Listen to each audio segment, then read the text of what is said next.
고맙습니다. 주인된 봉사자라는 말씀으로 오늘 귀한 이 시간 은혜 나누는 시간 되기를 원합니다. 원어 해석은 그리고 이제 보라 나는 영에 결박되어 예루살렘에 이르고자 하는데 그 안에서 마주칠 삶을 나는 알지 못한다. 그럴지라도 결박삼과 환난 삶이 나를 기다린다는 것을 성령이 성읍을 조차 밝히 증거하신다. 오히려 나는 아무 일도 하지 않노라. 기쁨과 함께 나의 노정을 완성하려는 것 같이 나의 존귀한 목숨을 스스로 가진 것도 아니다. 그래서 하나님의 은혜의 복음을 밝히 증거하려고 주 예수의 곁에서 봉사직을 받았노라 그랬어요. 바울 사도는 이제라는 단어를 씁니다. 이제 보라, 이제 지금 봐라, 지금 당장 봐라. 그 지금은 어떤 때냐? 변환할 수 있는 변환기라는 겁니다. 변화한다는 것은 변하고 바꾸는 것. 그 내 그릇에 담겨져 있는 것들, 그리고 우리의 그릇에 우리의 생각에 담겨져 있는 것들이 무엇일까? 외부의 자극으로 오는 신호. 그리고 우리가 그동안 살면서 많은 것들을 담아놓았던 양. 그것에 대응하는 다른 종류. 변함하라는 것은 다른 종류의 신호나 너희가 그동안 모아놓았던 많은 자료들의 그 양으로 계속 그 삶을 이어가지 말고 다른 양으로 바꾸라는 겁니다. 내 안에 변환기가 있어야 되는 거죠. 변환할 수 있는 그릇이, 데이터가 있어야 됩니다. 계시록 1장 2절로 4절에는 요한은 하나님의 말씀과 그가 파악하였던 그리스도 예수의 증명을 증거하였다. 예언의 말씀 삶을 읽는 자와 듣는 자 그리고 그 안에 기록된 삶을 지키는 삶은 행복하다. 왜냐하면 때가 가깝기 때문이다. 요한은 현존하시고 미완료로 계시며 현재 오고 계시는 이로부터 그리고 그의 보좌의 앞에 계시는 일곱 영으로부터 그리고 신실한 증인이요 죽은 삶에서 난 장자요 땅의 임금 삶의 머리인 예수로부터 아시아 안에 있는 일곱 교회인 너의 삶에게 은혜와 평화이다 그랬어요. 아버지 하나님은 현존하신다. 지금 계신다. 그러니까 뭐 해라? 깨달아라. 그리고 사태를 파악하고 지식을 가져라. 말씀은 미완료로 계시고 성령은 현재 오시는 분이다. 그리고 예수는 보혜사, 그 보혜사로 오셔서 나의 죽음에서 나온 첫 열매다. 그러니까 우리는 내가 목숨적으로 육신적으로 호흡을 하고 있다고 하여 살아있는 것이 아니죠. 중환자실에 있는 많은 사람들이 살아있으나 아무것도 생각할 수 없는 내 속에 담겨져 있는 신호나 양을 바꿔낼 수 있을 그 변환기가 내 안에 없다면 죽은 자라는 겁니다. 그러니까 나의 죽은 삶에 오신 그리고 나의 죽은 삶에서 나온 첫 열매다. 장자다 그랬어요. 그럼 나의 죽은 삶에서 그리스도 예수가 첫 열매가 되어지기 위한 그 과정은 내가 가야 되는 겁니다. 난 죽어 있는데 주님이 오셔서 나에게 씨를 뿌리고 가만히 있어도 자연적으로 싹이 나고 열매가 나오게 하는 것이 아니라 내가 죽어 있었구나 라는 생각을 하면서 이제 내가 깨닫지 못했고 하나님에 대한 지식을 알지 못했고 내가 그동안 신앙생활을 하면서 나 자신의 삶을 나의 믿음을 내 신앙관을 내가 파악하지 못하고 있는 죽은 자였구나 라는 것을 내가 인식하는 순간 나는 내 안에서 내 삶에서 그리스도 예수가 장자로 나오시게 하기 위한 그 과정을 여정을 가야 된다는 겁니다. 그럼 뭘 어떻게 해야 되는가? 알아야 된다는 거예요. 깨달음이 있어야 된다는 겁니다. 그리고 그 지식을 가져야 된다는 겁니다. 땅의 임금의 머리, 땅의 임금, 그 땅의 임금이 누굽니까? 이 나라를 치리하고 있는, 다스리고 있는 대통령입니까? 아닙니다. 나의 마음의 땅을, 나의 생각의 땅을 다스리고 있는 임금, 내 감정을 지금까지 붙잡고 있는, 내 감정의 주인으로 있는 임금, 그 임금의 머리이시다. 그러니까 생각 좀 해야죠. 머리가 있다는 건 생각하는 자를 의미하고 있어요.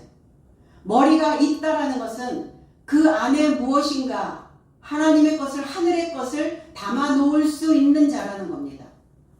그럼 그리스도 예수가 나의 머리 되신다. 나의 땅의 머리, 땅의 임금의 머리, 그동안 내가 다스려왔던, 내 감정을 붙잡고 있었던, 내 생각을 좌지우지하고 있었던, 나의 뇌를 주관하고 있었던 그 모든 에너지의 머리가 되어줘야 된다. 나는 과연 하나님이 나의 머리가 되어 계시는가? 아니면 여전히 아직도 나는 그 낮은 수준의, 저 수준의 그 임금으로서 내가 아직도 나의 수준에서 다스리고 있는가? 오늘 우리는 하나님의 말씀을 충분히 파악하고 충분히 이해해서, 그리고 확실히 알아서 다른 종류의 신호를 오늘 받아들여야 될 줄로 믿습니다. 바울 사도는 오늘 이렇게 말씀합니다. 나는 영에 결박되었다. 육신에 결박되어진 것이 아니라, 나의 감정이나 나의 사상 따위에 매여 있는 것이 아니라 나는 영에 결박되어졌다. 영에 결박되어져 있는 자는 로마서 8장 6절에 육체의 생각은 사망이요 영의 생각은 생명과 평화이기 때문이다. 그러니까 어떠한 상황이 벌어져도 영에 결박되어져 있는 자는 내 안에 평화가 깃들인다는 겁니다. 평화여야죠. 하나님 우리에게, 우리가 살아가는 동안 우리에게 늘 배상을 해주시는데 무엇으로 배상을 해주시는가? 보상이 아닙니다. 세상을 살아가는 동안 사람들의 심리 속에는 보상이라고 하는 그 마음이 있어요. 근데 보상은 내가 준 것 그대로 받는 걸 보상이라고 얘기하고, 배상은 내가 한 것은 1인데 그것에 배를 더하여 곱하기를 하여 나에게 배로 주는 것을 배상이라고 얘기합니다. 그럼 하나님 우리를 배상해 주시는데 무엇으로 배상해 주시는가? 바깥의 상황에 상관없이 내가 하나님의 영에, 그리고 하나님의 그 살아있는 영에 내가 결박되어져 있다면, 매여져 있다면 평화라고 하는 그 마음을 배상해 주신다는 겁니다. 우리가 받아야 될 배상은 평화예요. 그러니까 평화가 깨지는 순간 내 속에서 예전에 작동되었던 그 신호가 내 생각들을, 그리고 하나님의 생각들을, 그 주파수를 회방하게 되어진다는 겁니다. 생명과 평안. 오늘 과연 우리는 무엇에 매여져 있는가? 무엇에 결박되어져 있는가? 무엇이 내 생각을 묶고, 무엇이 어떠한 생각들이 나를 조이고 있는가를 우리는 다시 한번 파악해야 될 줄로 믿습니다.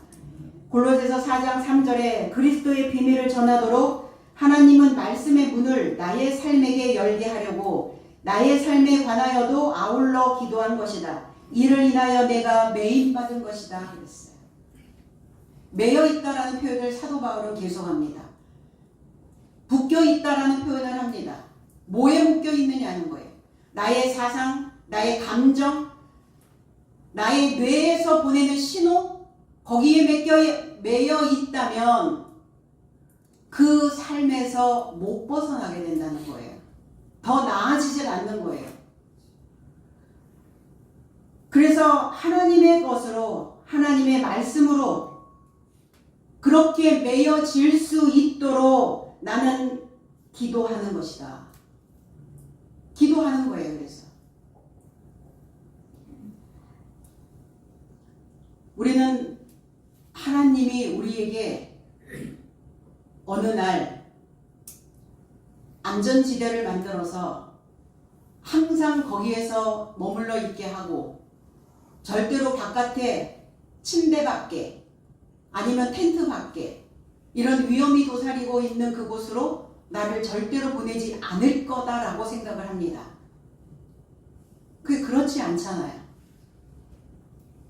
발 달린 사람들이니까 어디든 간단 말이에요. 그럼 어디든 가다 보면 거기에서 예기치 않은 많은 일들이 만들어지게 됩니다. 그럴 때 하나님의 영에 메인 바 되어져 있는 자는, 하나님께 묶여져 있는 자는 그러한 순간순간들을 우리는 열어낸다는 거예요. 폐쇄가 아니라 닫아놓는 것이 아니라 내가 이러한 상황을 경험하게 되는구나. 내가 오늘 또 이런 일을 당하게 되었구나. 이러면서 우리의 마음을 열게 되어진다는 겁니다. 그랬을 때 하나님의 말씀이 내 안에 적용되어지는 거죠. 그러니까 내 안에 하나님의 말씀이 적용되어져 있지 않다면 성경은 완성되지 않습니다. 성경은 미완료로 계시는 하나님인데 이게 적용이 되면서 내가 살아낼 때 이 성경은, 하나님은, 말씀은 완성본이 만들어지는 거예요. 그러니까 뭐 해야 되는가? 하나님 앞에 7영의 삶이 만들어져야 돼요. 7 맹세되어지고 하나님의 영으로 실컷 먹고, 그리고 배불러졌을 때, 그리고 우리의 생각이 하나님의 것으로 묶였을 때 우리는 진정한 하나님의 말씀에 결박된 하나님의 종으로, 일꾼으로 살게 되어진다는 겁니다. 예루살렘을 향해 갑니다. 평화의 가르침, 예수 그리스도의 가르침, 그 평화의 가르침이 흐르는 곳, 그곳으로 이동하고 있다는 거예요. 이 예루살렘이라고 하는 이 단어가 여성형입니다. 여성. 그러면 사도 바울은 예루살렘을 향하여 왜 가고 있는가? 잉태시키기 위해서. 씨를 뿌리러 가는 겁니다. 활을 쏘러 갑니다. 궁수로. 그럼 어떤 화살을 날려야 될까? 어떤 언어를 날려야 될까? 어떤 신호를 날려야 될까? 내 온몸에서 나오는 그 조각조각 떨어져서 나오는 그 모든 표현들을 어떻게 날릴 것인가? 잉태를 시키려면 일정한 온도와, 씨앗도 그렇죠. 그 씨가 발화를 시키려면, 싹이 트이게 만들려면 일정한 온도와 일정한 수분과 또 일정한 일조량이 필요하다라는 거예요. 그럼 저와 여러분도 마찬가지겠죠. 사람의 신체도. 그래서 어떤 활을 쏘고 있는가? 사랑인가? 아니면 여전히 북풍 한설이 몰아치는 그 차가운 매서운 바람에 활을 쏘고 있는가? 그렇게 활을 쏘아서는 잉태시킬 수가 없다는 겁니다. 그 여자들한테 뭐라 그래요? 몸이 따뜻해야 돼, 이런 표현 하잖아요. 우리의 입에서 나가는 언어도 따뜻해야 상대방의 마음에 이렇게 착상을 하게 된다는 겁니다. 그 사람의 말에 귀를 기울이게 되고 그 사람의 말을 공감하게 되고 받아먹게 된다는 겁니다. 역대하 15장 3절로 4절에 이스라엘에는 참신이 없고 가르치는 제사장도 없고 율법도 없은 지가 오래되었으나 그들이 그 환랑 때에 이스라엘 하나님 여호와께로 돌아가서 찾음에 그가 그들과 만나게 되셨나니 그랬어요. 참신이 없다. 가르치는 제사장도 없다. 이 가르치다라고 하는 평화의 가르침입니다. 제사장이 가지고 있어야 되는, 목자가 가지고 있어야 되는, 지도자가 가지고 있어야 되는 것이 무엇이냐? 평화의 가르침입니다. 성질 난다고 성질 막 내면 됩니까? 그럼 성질껏 살면 어떻게 되겠어요? 그럼 자기 성질에 넘어가는 거예요. 평화여야 돼요. 그래야 흡수가 된다는 겁니다. 그래야 고개를 끄덕이게 되어진다는 겁니다. 이스라엘 이스라엘 그가 하나님으로 우세하다. 이스라엘 법으로 연마된 머리로 교육하고 가르치다. 이게 이스라엘이에요. 거기에 참신이 없다. 나를 양육해 줄 수 있는, 나를 지탱시켜 줄 수 있는, 나를 확실하게, 나를 분명하게 믿음으로 메어 놓을 수 있는 하나님의 영이 없는 겁니다. 누가? 제사장이요. 신이 없다는 건 전능자를 소망하는 일을 하지 않는다는 거예요. 누가? 목자가. 내가 전능해지기를, 내가 전능자의 사역을 하기를 소망해야 된다는 거예요. 제사장의 역할은 뭡니까? 백성과 하나님 사이에 중간에 다리를 놓고 중재의 역할을 해주는 거예요. 백성들이 잘못했을 때 부족하죠. 목자의 눈에 부족함이 보이죠. 지도자의 눈에, 스승의 눈에 가르치는 그 자들이 부족해 보이죠. 부족해 보일 때 그냥 고스란히 하나님께 일러 바치는 게 아니잖아요. 그가 지금은 그럴 수밖에 없습니다. 그러나 조금 더 시간이 가면 그는 충분히 이러한 저러한 일들을 해낼 수 있는 역량을 가지고 있는 자입니다. 중재해야죠. 중재하지 않으면 날벼락 떨어진다니까요. 그러니까 그렇게 하지 않도록 하나님께 제사를 드리고 하나님께 중재를 하는, 그가 율법도 없다, 법칙도 없다, 법령도 없다. 이 법칙과 법령이 없다는 것은 무슨 의미냐? 하늘에서 비가 오지 않는다는 겁니다. 비를 내리지 않는 거예요. 은행에 비를 내리셔야 되잖아요. 사랑의 비를 내려주셔야죠. 척박하고 황폐되어지고 메마르고 각박하고 뻑뻑하고 삶이 내 맘대로 계획대로 되지 않아서 가뜩이나 힘이 드는데 하늘에서 비가 내려주지 않으면 어떻게 살겠어요, 인생들이. 그것도 목자가, 그것도 제사장이. 그러니까 율법도 없는, 법령도 없는, 비도 없는, 교훈도 없는 자. 그렇게 되어진 지가 오래되었다. 이 오래되었다라는 것은 점점 많아진다는 거예요.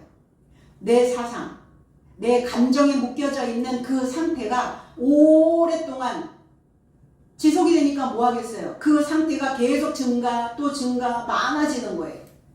많아지면 많아질수록 내 속에서 일정한 온도를, 일조량을 공급해 줄 수가 없게 되어집니다. 비를, 법령을, 법칙을, 율법을 내려줄 수가 없어요. 왜? 나한테도 적용이 안 되는데 상대한테 그게 적용이 될 리가 없잖아요, 세상이.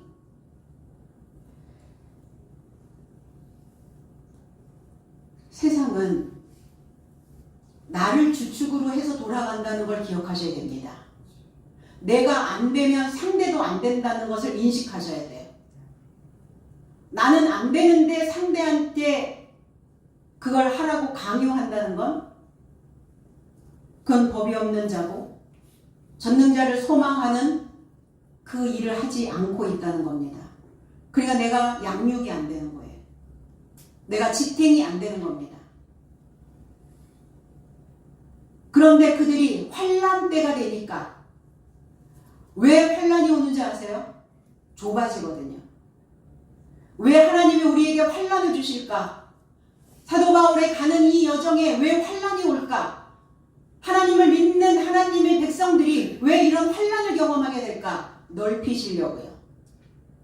왜냐하면 좁아지거든요, 자꾸. 왜 좁아져요? 이것저것 너무 많이 쌓아놨단 말이에요. 뭘 쌓아놔요? 감정 쌓아놓죠. 감정. 건강한 감정이면 괜찮은데 불건강한 감정을 계속 쌓아놓으니까 내 속은 좁아 터져지는 거예요. 환난을 주시는 거예요. 뭐 해야 되니까? 살려내야 되니까. 그 사역을 감당하게 해야 되니까. 그러니까 그들이 좁아 터져지니까 그때 비로소 하나님 여호와께로 돌아가서 찾았다 그랬어요. 하나님을 추구하는 거예요. 나는 그동안 무엇을 추구하며 살아왔는가? 뭘 추구하며 살고 있습니까?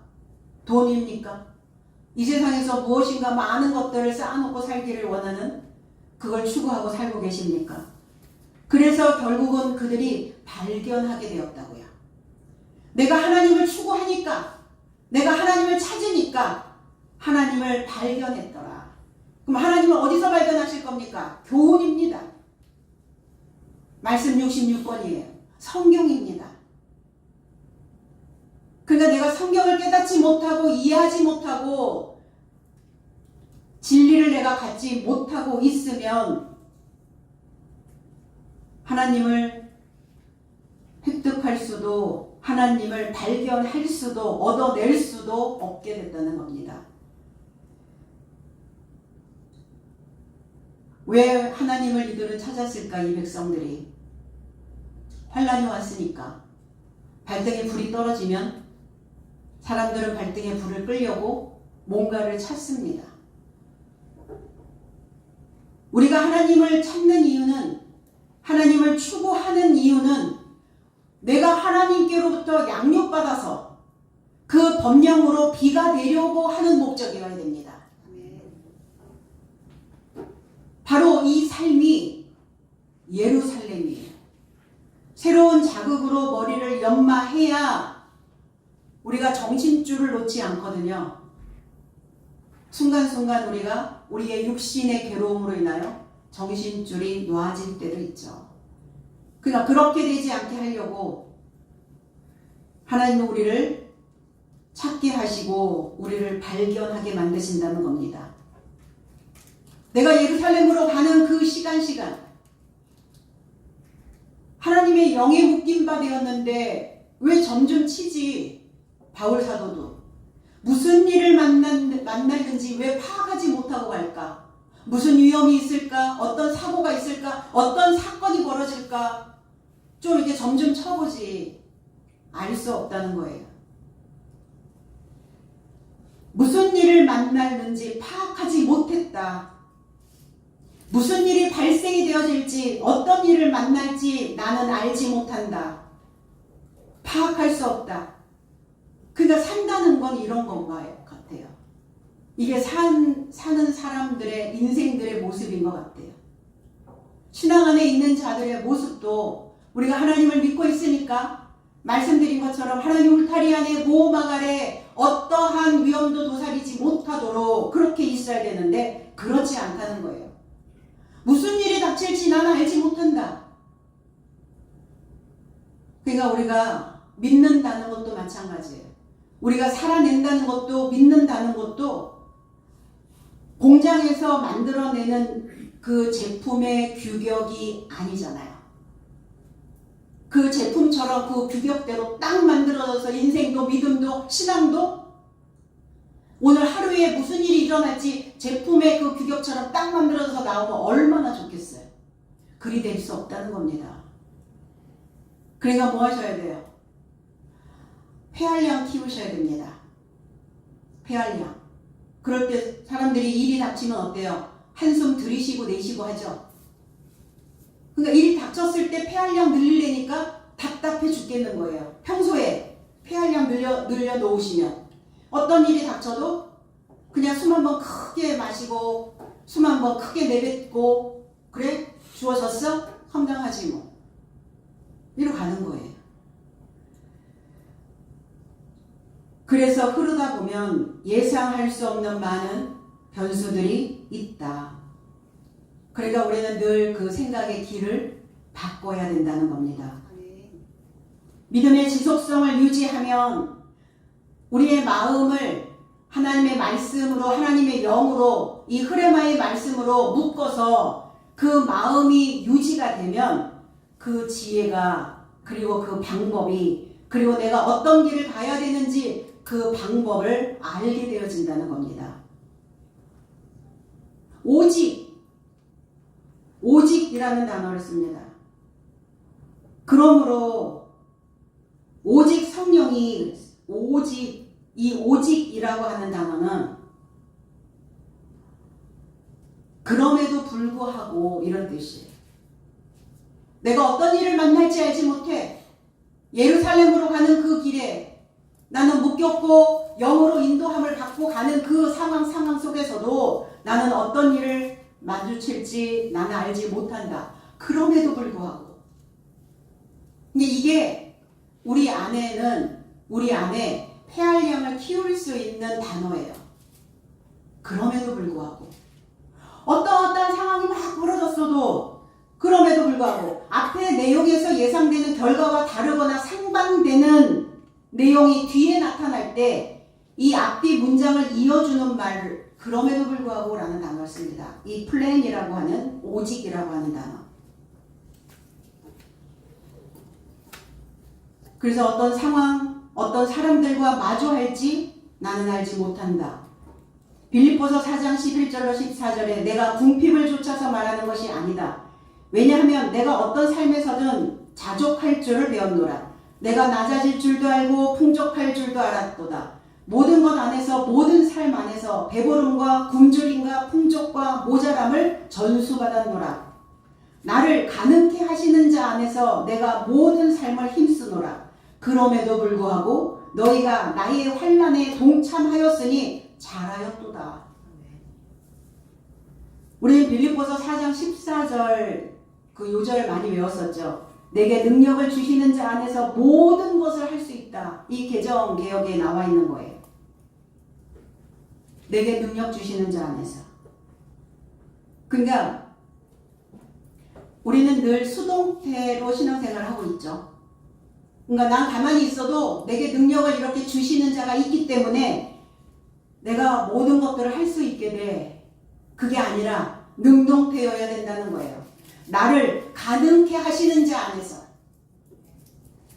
내가 모든 삶을 힘쓰노라. 누가 힘을 써야 돼요? 내가 힘을 써야 되잖아. 내가 능동이 되어줘야 되잖아. 내가 가만히 있는데 힘을 안 쓰는데 가만히 있어도 되는 일은 없다는 겁니다. 그럼에도 불구하고 환난이 왔습니다. 이 들립시스라고 하는 이 단어, 좁다라는 의미도 갖고 있지만 구약에서는, 신약에서는 압박입니다. 압박이죠. 뭐가 푹 주저앉아 버리는 거예요. 넓혀져 있었던 공간이 없어져 버리는 거예요. 이거 압박이라고 얘기합니다. 압박당했다. 정신적인 아픔과 괴로움을 이야기하고 있습니다. 고린도후서 7장 5절에 나의 삶이 마게도냐에 이르렀어도 나의 삶의 육체가 아무런 쉼을 갖지 못하고 오히려 모든 것 안에서 환난을 받았으니 밖으로는 다툼이요 안으로는 두려움이다 그랬어요. 얼마나 많은 두려움과 얼마나 많은 다툼이 사도 바울 속에서도 발생이 되었겠습니까? 가는 그 시간 내내 인생의 그 길목마다 늘 장애가 있었다는 거예요. 무엇으로 인하여? 사람들로 인하여. 그러나 그 사람들로 인한 장애들을 결코 그 장애로 인하여 넘어진 적이 없었어요. 환난이 왔어도 내 안에 정신적인 아픔과 괴로움이 왔었어도 내게 무엇인가 압박이 오고 내가 짐을 져야 되는 그 상황이 벌어졌어도 내 안에 어떤 두려움이 내 삶의 다툼이 일어났어도 내가 쉬지도 못하고 그가 오죽하면 쉼을 갖지 못했다 이렇게 표현하겠어요. 육체뿐만이 아니라 영적인 것도요.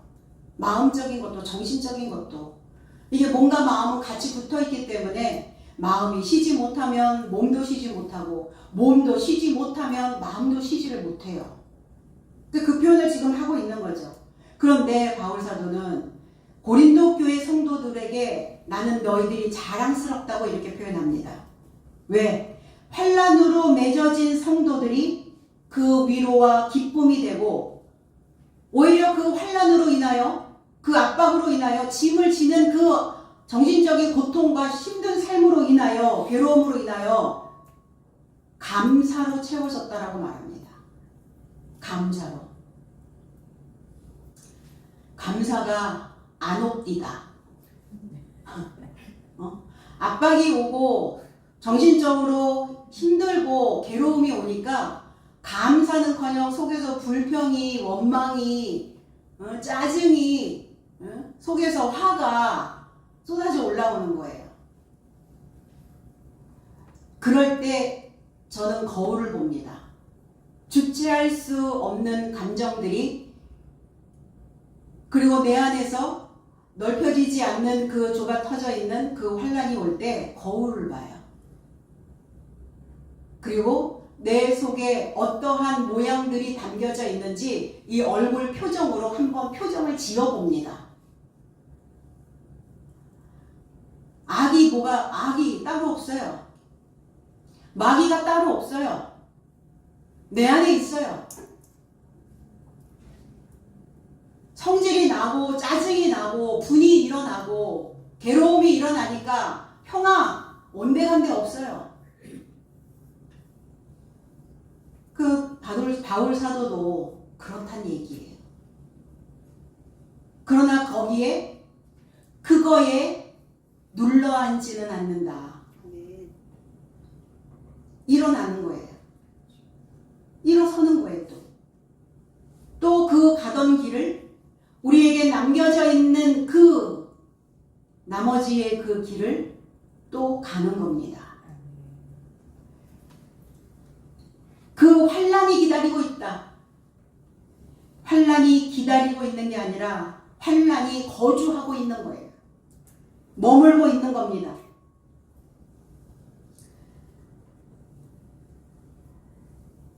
요한복음 15장 4절로 7절에 너의 삶은 내 안에 머물라. 나도 너의 삶 안에 머물겠다. 만일 가지가 포도나무 안에 머물지 않으면 자신으로부터 열매를 감당함이 불가능함과 같이 너의 삶도 만일 내 안에 머물지 않는다면 이같이 불가능하다. 나는 포도나무, 너의 삶은 가지이다. 내 안에 머무는 자는 나도 저 안에 머문다. 이 자는 많은 열매를 감당한다. 나 없이는 너의 삶이 아무것도 행함이 불가능하기 때문이다. 만일 누군가 내 안에 머물지 않는다면 가지처럼 밖에 던져지고 말라진다. 그리고 저 삶이 그것을 모아서 불에 이르고자 던지고 불살라진다. 만일 너의 삶이 내 안에 머물고 나의 해석의 삶이 너의 삶 안에 머문다면, 만일 너의 삶이 뭔가를 원한다면 구할 것이며 그것이 너의 삶에게 발생할 것이다. 무엇이 머무냐 내 안에? 어떤 게 거주하고 있느냐? 무엇이 거주하고 있느냐에 따라서 그 거주자는 시간이 지나면 지날수록 증가합니다. 예수 그리스도의 포도가 내 안에 머물면 포도가 증가될 것이고, 내 안에 바짝 말라버려 있는 그 생각이 머물면 그 생각이 계속 증가하게 되어진다는 겁니다. 예수 그리스도는 참 포도나무라고 얘기하셔요. 그리고 하나님 아버지는 농부시다. 포도원, 이스라엘 족속.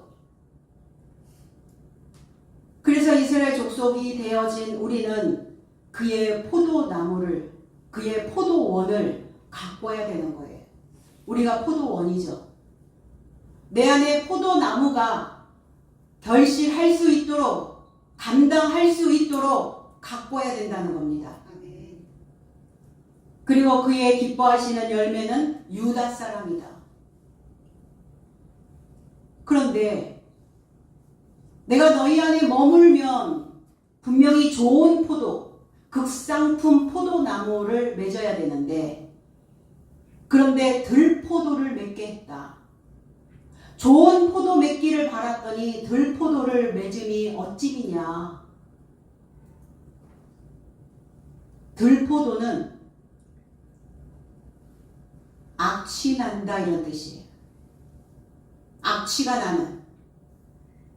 이 히브리어에서 베우심이라고 하는 단어인데, 악취, 고약한 냄새, 나쁜 냄새가 나다, 무례하다, 미워하게 하다, 독이 있다. 당연히 내 마음에 미움이 있으면 어때요? 독이 나와죠. 내가 상대에게 무례하게 한다는 건 독을 내뿜는 거와 같다는 겁니다. 근데 생각해 봐야 될 거는 내가 나 자신에게 무례하게 하고 있다. 내 안에 계신 그리스도 예수에게도 무례하게 하고 있기 때문에 보이는 사람에게 무례하게 행동하는 겁니다. 내가 무례하지 않으면 상대에게도 무례하지 않게 합니다. 극상품 포도나무, 자주색 포도, 밝은, 붉은 이란 뜻이에요. 홍색, 붉은색. 왜 사람들은 원색을 좋아할까? 이제 연륜이 이렇게 깊어가다 보면 원색들을 많이 입게 돼요. 붉은, 빨간색. 왜 그럴까요? 이제 얼굴에 주름, 칙칙한 피부, 노화된 생각들, 이런 것들을 감추기 위함도 있지만 나이를 먹고 노쇠하여져 가면 사람들의 눈에 잘 안 띄잖아요. 그런데 사람들은 죽음에 이르는 그 순간까지 사람들의 눈에 띄기를 원한답니다. 그래서 붉은색을 입는 거예요. 눈에 탁 들어올 수 있도록. 그럼 나는 과연 내 안에 들포도가 머물고 있는지 아니면 극상품 포도나무가 머물고 있는지. 열매라는 것은 열매만 맺히면 다 수확이 가능하진 않죠. 그러면 그 가지는 그 열매를 감당해야 됩니다. 가지는 누구냐? 배우는 자입니다. 제자들을 가지라고 표현했어요. 나는 포도나무요, 너희는 가지니 그랬잖아요. 우리는 가지예요. 그럼 이 가지는 그 열매를 감당해야 됩니다. 하나님의 열매를, 그리스도 예수 열매를. 그럼 감당치 못하는 가지는 제거되어진다는 거예요. 감당하고 있는 가지는 깨끗하게 하신다는 겁니다. 마음을 맑게 하신다는 거예요. 마음을 밝게 하신다는 거예요. 극상품 포도나무가 머물러야 우리의 삶에서, 우리의 생각에서, 우리의 마음에서, 우리의 온 몸에서 밝은 기운이 나가요. 그래서 사람이 밝고 좀 환해야 눈에 탁 들어오지 않나요? 우중충하고 눈살 찌푸리고 있고 늘 뭐가 불만이 가득 채워져 있는 그러한 삶은 눈에 들어오지 않아요. 하나님의 눈에 들고 싶잖아요. 사람들의 눈에 뜨이고 싶잖아요. 그렇다면 붉은색을 입으시기 바랍니다. 마음에, 생각에. 그래서 어둡고 무례하고 거칠고 날카롭고 예민하고 이것 자체가 지금 들포도나무를 머물게 하는 것과 같다는 거예요, 성경은. 그러니까 나쁜 냄새가 나잖아요. 그걸 미워하게 되고 독을 품고 있고. 백마탄 말씀 계시록 19장 12절로 13절에는 백마탄자가 나왔을 때 이런 상황이 벌어집니다. 그의 눈은 불꽃 같고 그의 머리에 접해 많은 왕관이요 자기 말고는 아무도 알아보지 못하게 기록된 이름을 가졌고 피에 적셔진 옷을 걸쳤으니 그의 이름은 하나님의 말씀이라 초청된다. 이 해석된 말씀이 내 안에 머물고 있는가? 내 생각이 왜 이러는지 해석하셔야 된다고요. 번역기 돌리시라고요, 내 안에서. 내 감정이 왜 여기에 머물러 있는지 번역하시라고요. 해석된 계명 안에 머물고 있다면 그렇다면 구하라. 뭘 구하라? 하나님을 구하라. 하나님 여호와를 구하라. 그러면 하나님이 너의 삶에 발생되어질 것이다. 하나님의 계명이 해석이 돼서 머물러 있어야 하나님의 눈에 탁 띄는, 하나님의 사랑받는, 사람들에게도 사랑받는, 존경받는 자가 되어질 수 있다라는 겁니다. 오늘 바울 사도는 해석된 계명 안에 머물며 아버지를 영화롭게 하고 말씀에 매여 정신적인 압박, 괴로움 이런 것들이 머물러 갈 수 있도록, 내보낼 수 있도록 문을 활짝 열어놓은 거예요. 그래야죠. 이러한 상황들이 우리에게 잠시 거주하여 있다 할지라도 이런 정신적인 손실이 그동안 내가 쌓아왔던 모든 이득을 갉아먹지 않도록 계명을 자신에게 능동적으로 먹이고 그 환난을 털어내는 선순환이 이루어져야 될 줄로 믿습니다. 그의 눈은 불꽃 같아야 돼요. 피에 적셔진 옷을 입으셔야 됩니다. 이게 극상품 포도주, 극상품 포도나무. 그래서 이 극상품이라고 하는 이 쇼레크라고 하는 히브리어 단어에 훌륭한이라는 단어가 들어있어요. 우리 훌륭한 사람을 좋아하잖아요. 저질스러운 사람 원하지 않잖아요. 훌륭한 사람, 인품이 훌륭한 사람, 인성이 훌륭한 사람, 그 사람의 품격이 훌륭한 사람, 그의 사고 방식이 감정을 쓰는 그 사용하는 그 용도가 훌륭한 사람이어야 된다는 겁니다. 24절에 잘 알고 있는 구절이시죠. 개역개정에는 내가 달려갈 길과 주 예수께 받은 사명 곧 하나님의 은혜의 복음을 증언하는 일을 마치려 하면은 나의 생명조차 조금 더 귀한 것으로 여기지 아니하노라. 이게 개역개정. 나의 달려갈 길. 그런데 번역은 오히려 나는 아무 말도 하지 않노라. 기쁨과 함께 나의 노정을 완성하려는 것 같이 나의 존귀한 목숨을 스스로 가진 것도 아니다. 그래서 하나님의 은혜의 복음을 밝히 증거하려고 주 예수의 곁에서 봉사직을 받았노라. 내 달려갈 길, 일생입니다. 사람들의 일생, 행로, 노정.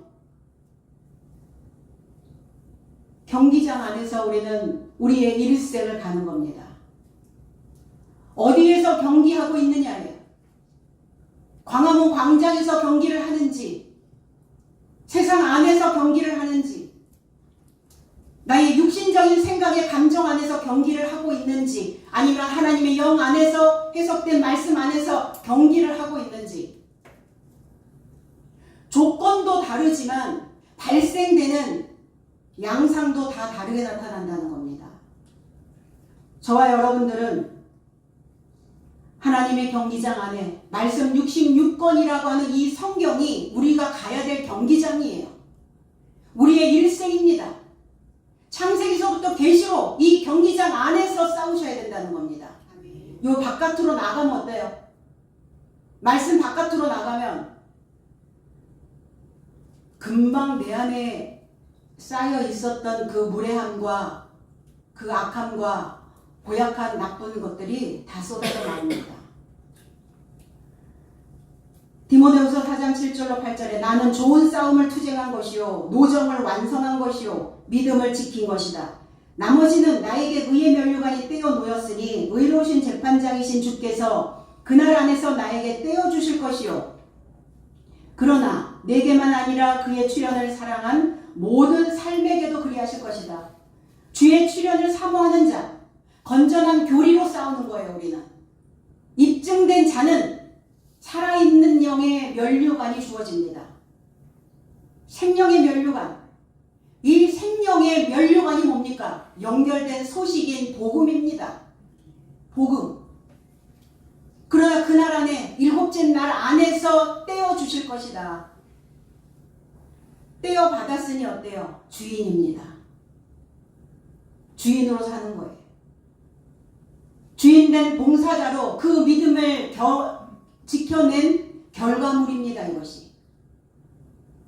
그 기쁨과 함께 그 노정을 사명으로 받은 거예요. 주 예수께 받은 사명. 그 사명이 뭡니까? 디아코니아. 사명은 목사만 사명자입니까? 전도사만 사명자입니까? 이 디아코니아라고 하는 단어에는 집사, 선생, 목사, 봉사자, 직무를 할 수 있는 모든 자들이 다 사명자입니다. 그러니까 뭐 하셔야 돼요? 이 사명자는 반드시 주인의 반열에 서셔야 된다는 거예요. 그래야 감당이 됩니다. 맨날 종으로 있으면 이 감정의 종으로 맨날 끌려다니기 바빠요.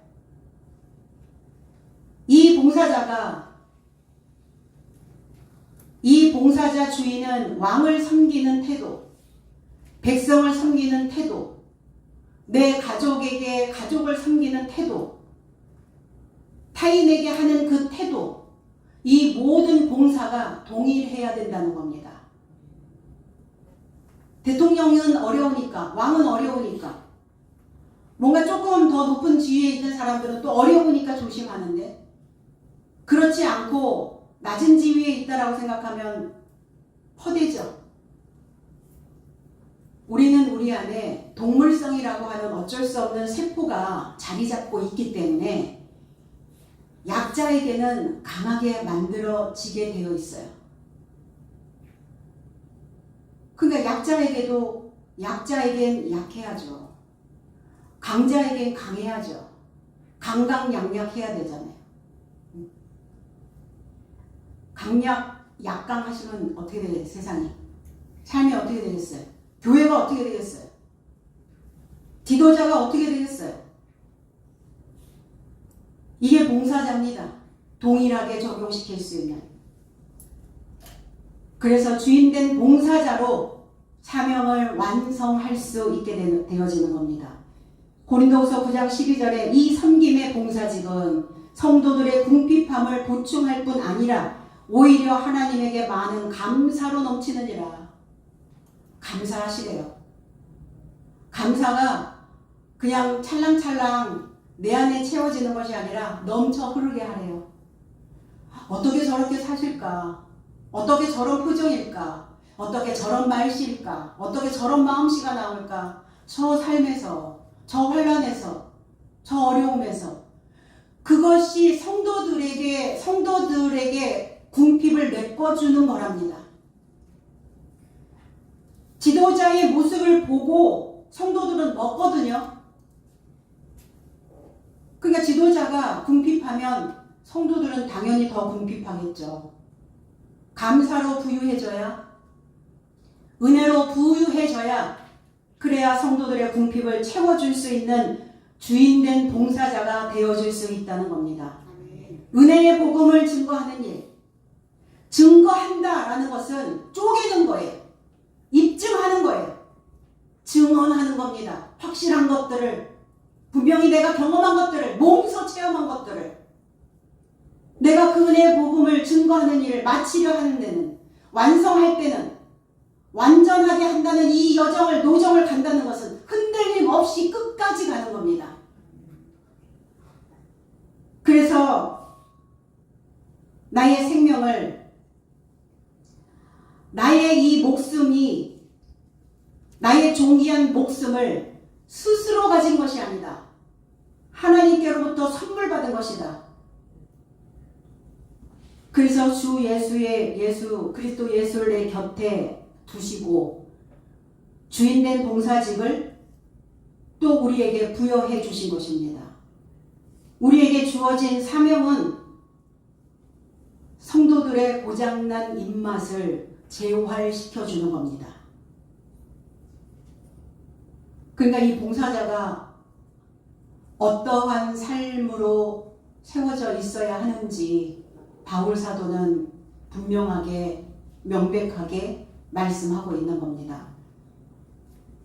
거친 곡물로 양식을 줘서 많이 되새김질할 수 있도록 못 알아듣겠는데 어려운데 그게 거친 곡물이에요. 그게.